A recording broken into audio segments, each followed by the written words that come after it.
മയൂഖ ആസ്ട്രോവിഷനിലേക്ക് ഏവർക്കും സ്വാഗതം. ഇന്നത്തെ നമ്മുടെ ടോപ്പിക് തൻ്റെ സ്വന്തം രാശിയായ തുലാത്തിലേക്ക് ശുക്രൻ കടന്നു വന്നിരിക്കുകയാണ്. ഇത് ചുരുങ്ങിയ കാലയളവാണെങ്കിൽ പോലും ഈ സമയത്ത് ചില രാശിക്കാർക്ക് ശുക്രൻ രാജയോഗ തുല്യമായ ഫലങ്ങൾ നൽകുന്നു. ശുക്രനാൽ സൃഷ്ടിക്കപ്പെടുന്ന ഒരു യോഗമാണ് മാളവ്യ യോഗം. ചില രാശിക്കാർക്ക് ശുക്രന്റെ ഈ മാറ്റം മാളവ്യ രാജയോഗത്തെ പ്രദാനം ചെയ്യുന്നു.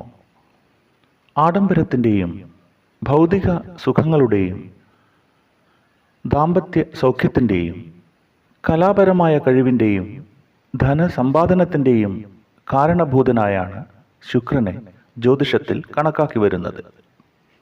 അതിനാൽ തന്നെ ശുക്രൻ നല്ല സ്ഥാനത്തേക്ക് വരുമ്പോൾ ചില രാശിക്കാർക്ക് പെട്ടെന്ന് ഗുണമേന്മകൾ വന്നു ചേരുകയും ചെയ്യും.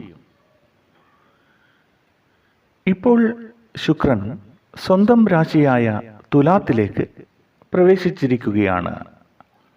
ആയതിനാൽ ഈ മാറ്റം ഇടവം രാശിയിൽ ജനിച്ച ആളുകൾക്ക് മാളവ്യ രാജയോഗത്തെ പ്രദാനം ചെയ്യുന്നു. ശുക്രൻ ഈ രാശിക്കാരുടെ 7ാം ഭാവത്തിലാണ് സംക്രമണം നടത്തുന്നത്.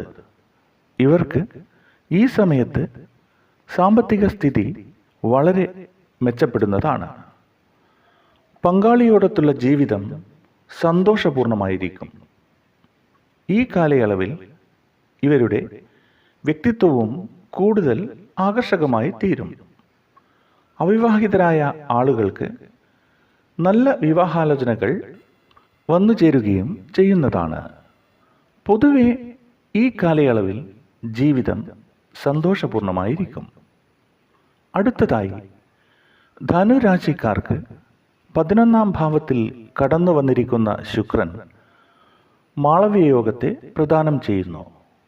ആയതിനാൽ ഇവർക്ക് ഈ സമയത്ത് സാമ്പത്തിക ബുദ്ധിമുട്ടുകൾ മാറി പല വരുമാന സ്രോതസ്സുകളും വന്നു ചേരും.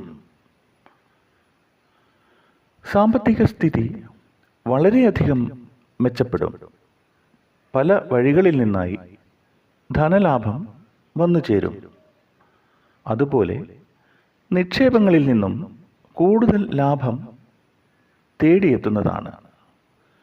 ബിസിനസ്സുകാർക്കും വ്യവസായികൾക്കും പുതിയ ഓർഡറുകൾ ലഭിക്കാനും കരാറിൽ ഒപ്പുവയ്ക്കാൻ കഴിയുകയും ചെയ്യുന്നതാണ്. ഇപ്പോൾ ചെയ്യുന്ന ഈ കാര്യങ്ങൾ കൊണ്ട് ഭാവിയിൽ സാമ്പത്തിക കാര്യങ്ങളിൽ അനുകൂല സ്ഥിതി കൈവരുന്നതാണ്. അടുത്തതായി മകരം രാശിക്കാർക്കും ശുക്രന്റെ ഈ മാറ്റം മാളവ്യ രാജയോഗത്തെ പ്രദാനം ചെയ്യും. ഇവരുടെ കർമ്മഭാവത്തിലേക്ക് വന്നിരിക്കുന്ന ശുക്രൻ ഈ കാലയളവിൽ തൊഴിൽ രഹിതരായിട്ടുള്ളവർക്ക് നല്ല ജോലി ലഭിക്കാനുള്ള ഭാഗ്യത്തെ പ്രദാനം ചെയ്യും. ഏറെ കാലമായി കഠിനാധ്വാനം ചെയ്യുന്നവർക്കും ഈ കാലയളവിൽ പ്രയത്നങ്ങൾക്കുള്ള ഫലം ലഭ്യമാകുന്നതാണ്. ബിസിനസ്സുകാർക്കും തങ്ങളുടെ സംരംഭത്തെ മെച്ചപ്പെടുത്താൻ കഴിയുന്നതാണ്. കർമ്മമേഖലയിൽ വളരെ നല്ല മാറ്റങ്ങളും വന്നു ചേരും. ഉദ്യോഗസ്ഥർക്കും അവരുടെ കർമ്മമേഖലയിൽ ഉദ്യോഗക്കയറ്റം ലഭിക്കുന്നതാണ്.